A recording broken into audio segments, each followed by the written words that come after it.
Truth under pressure. Anyone ever felt pressure? Yeah, I don't know. You guys look pretty good today. Well, let me say this plainly. Truth is easy to talk about when nothing is pushing on you. When life is calm, when things are working, when answers are coming quickly. But most of us didn't walk in here today floating in peace and joy. Many of us walked in under pressure. Pressure to keep it together. Pressure to make it work. Pressure to stay strong. Pressure to not fall apart again. And here's what pressure does fast. Your chest tightens. Your mind speeds up. Your thoughts jump ahead. And suddenly, you're not choosing anymore, you're reacting. Not because you're weak, not because truth disappeared, but because pressure always pulls you into urgency. And let me give you a present picture. Imagine walking into a room and the television is blaring. The sound fills the space. It grabs your attention. It feels like the whole room. But the moment the television is turned off, something becomes clear. The room was never noisy. The noise was loud, but the room never changed.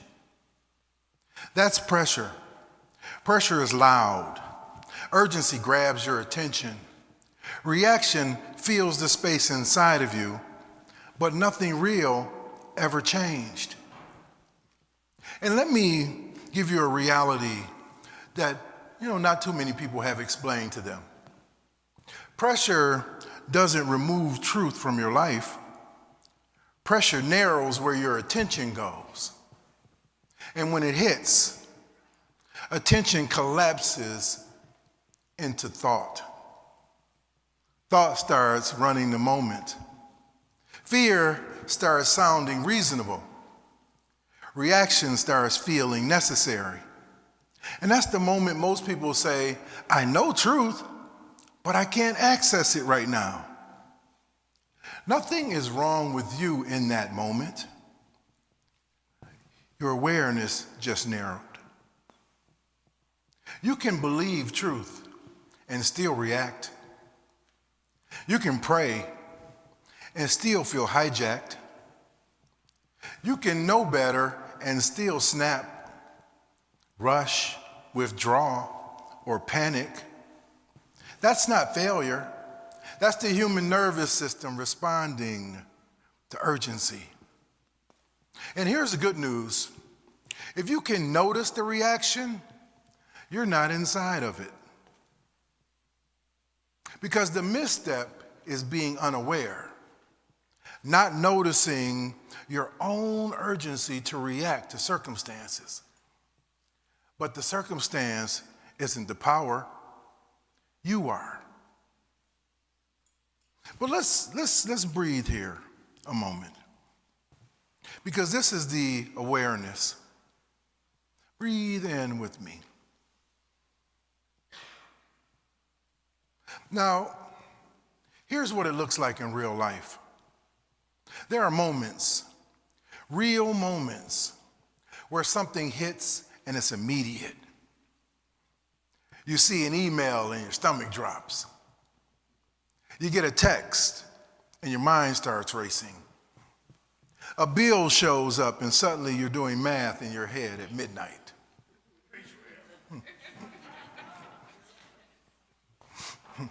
You notice yourself getting tight, getting rushed, getting pulled.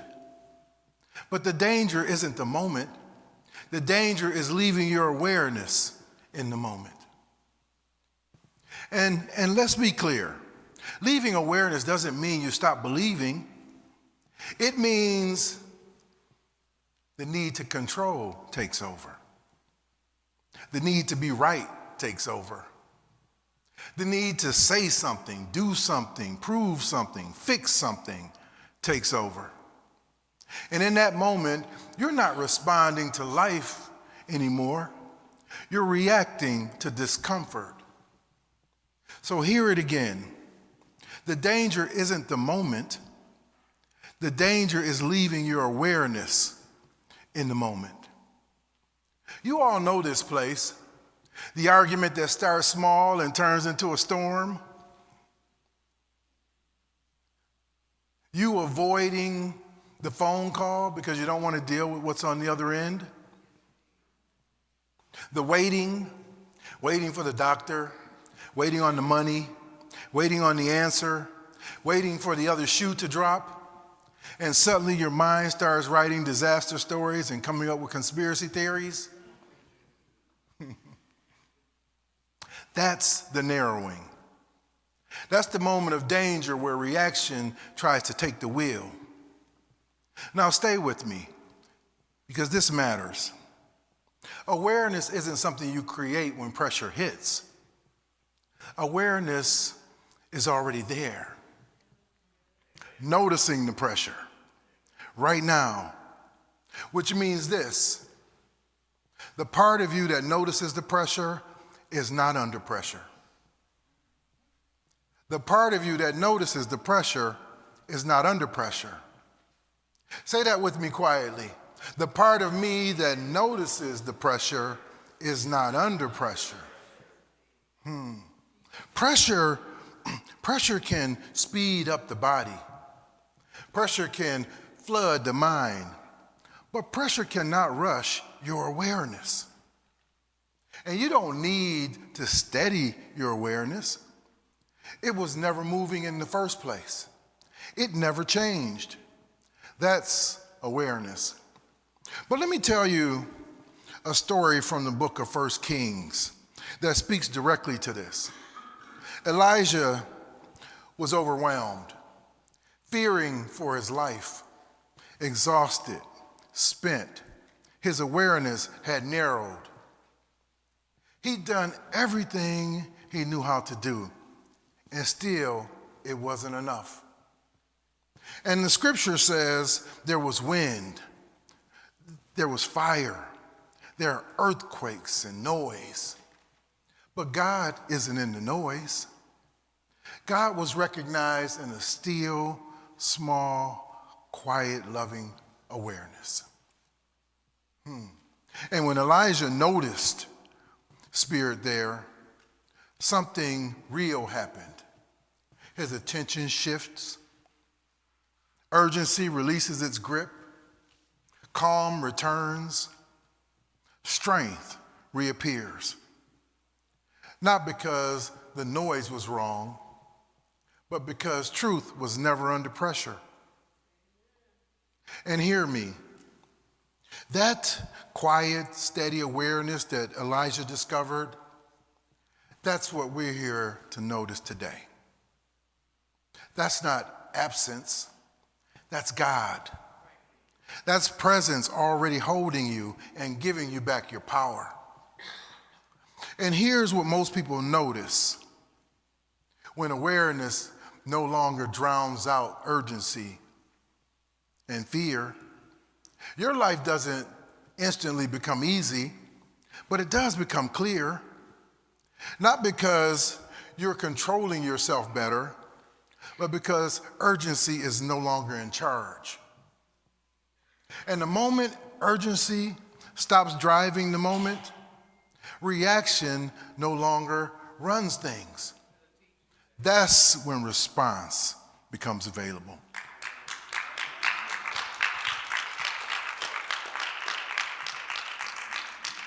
Response doesn't show up because you created it. Response shows up because there's finally room for it. Response is slower. Response is poised. Not because you're hesitant, but because it isn't panicked. It isn't trying to win. It doesn't recognize another power source. It looks like this: pausing before you speak. Well, we have a problem with that sometimes. Not sending the text right away. Not making decisions in a rush. not being defensive from simple feedback. You're not feeling spiritual, but you're feeling steady in that moment. And when you're steady, you stop feeding conflict. You stop multiplying fear. You stop making permanent decisions in temporary panic. And that's when life starts to open, not because the circumstances are obeying you, but because you're not being driven by them anymore. Listen carefully. Response is what happens when awareness remains present long enough for your wisdom to speak, for your wisdom to act. So let's seal this. I want you to take one long, natural breath. Take it all the way down into your body. Feel it in your body. Now notice, are you aware of your body right now? That awareness right there is what you return to when pressure hits you this week. It's noticing where you are living from in that moment. Noticing, am I aware? Am I carrying reaction or response? Pressure or consciousness? Urgency or presence? Not later, not after prayer, now. You don't fix anything. You don't argue with your thoughts. You step back, go within, and ask, am I inside the urgency, the earthquake, the noise, or am I aware of it? That question right there brings you back. Friends, hear me. Truth, real truth, doesn't fail under pressure. God doesn't disappear when pressure hits. God is the awareness that notices the pressure. When life feels overwhelming, it's not because spirit left, it's because urgency got loud. And today isn't about trying harder. It isn't about fixing fear or forcing peace. Today is really about discovering something essential, that you are not alone. You've never been alone. You're not exposed. You're not overwhelmed when pressure hits. Not because everything feels calm, but because nothing real changed. That doesn't mean the problem disappears. It just means you don't disappear inside the problem. And that matters. When life hurts, when the diagnosis comes, when the bills are due, when the heart breaks, it matters where you are standing, where you are living from, how you are showing up in your awareness. And lastly, here's the truth that I want you to carry with you this week. Pressure cannot take God away from you. It can only distract you from what's already holding you. Because truth isn't proven when life is calm. Truth is proven when life is shaking and you're still there, held, centered, steady, and intact. So go forth knowing your truth. Pressure has no power over you. You are standing in the awareness of spirit. And when you stand there, nothing can speed you up, get in your way, or take your power away.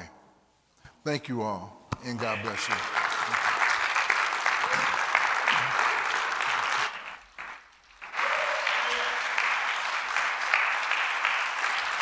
Thank you, Reverend James, for that wonderful reminder. I am often reminded that everything around us is expecting our reaction. What they're not expecting is our response. And the only thing we have control over is ourselves. And thank you for that wonderful reminder of it. And now some more amazing music with Peter Paul Zach Quartet and our special guest, Felina Bunn. I'm gonna try.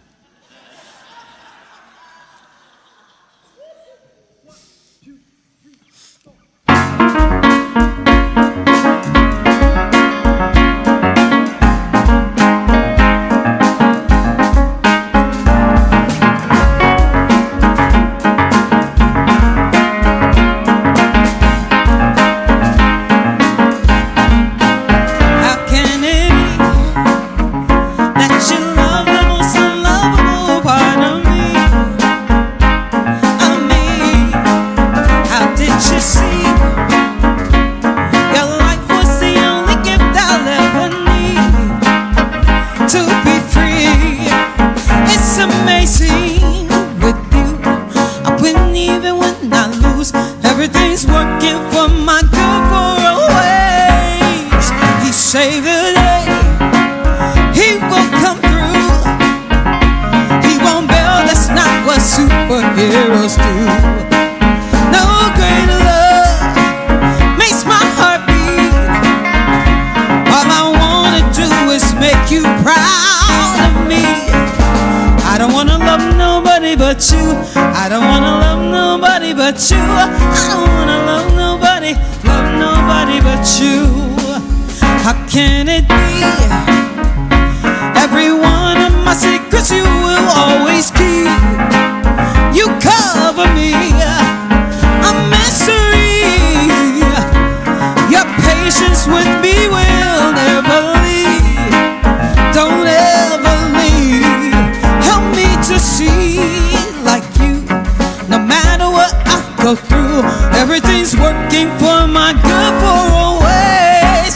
He saved the day, he will come through. He won't bail, that's not what superheroes do. No greater love makes my heart beat. All I wanna do is make you proud of me. I don't wanna love nobody but you. I don't wanna love nobody but you. I don't wanna love nobody but you. I don't wanna love nobody but you. I don't wanna love nobody but you. I don't wanna love nobody but you. Loving you will be the life of me. That's how it's supposed to be.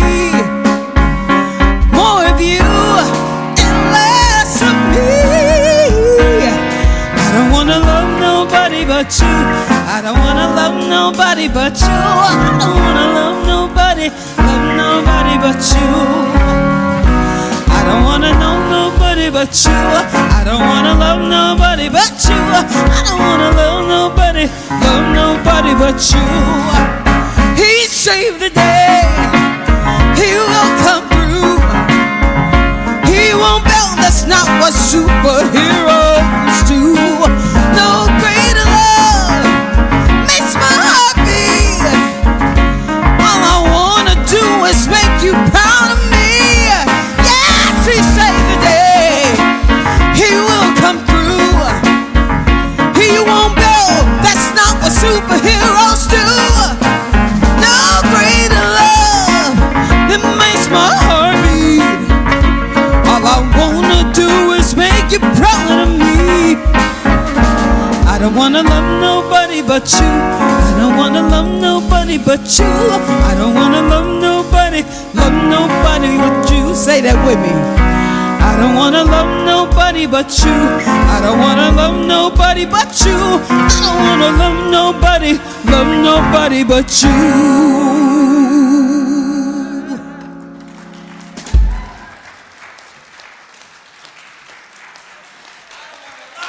Selena Bond, everyone. Oh, my goodness. Whew. So we come to that time in our service where we open our hearts to give, and this is an opportunity for us to give back and sow seeds. So allow your heart to open to the expression of prosperity. And if you're joining us online, get into this moment of giving. Come forth in your most perfect way. Sow seeds so you may reap a harvest. And I'm going to ask you to take out your gift, your tithe, your offering, and send energy from your heart into that gift as we say our offertory blessing together with energy. I love it. Divine love, richly flowing through me, blesses and multiplies all that I am, all that I have, all that I give, and all that I receive. I am grateful for the blessings of this day. I am grateful for the blessings on the way. And so it is.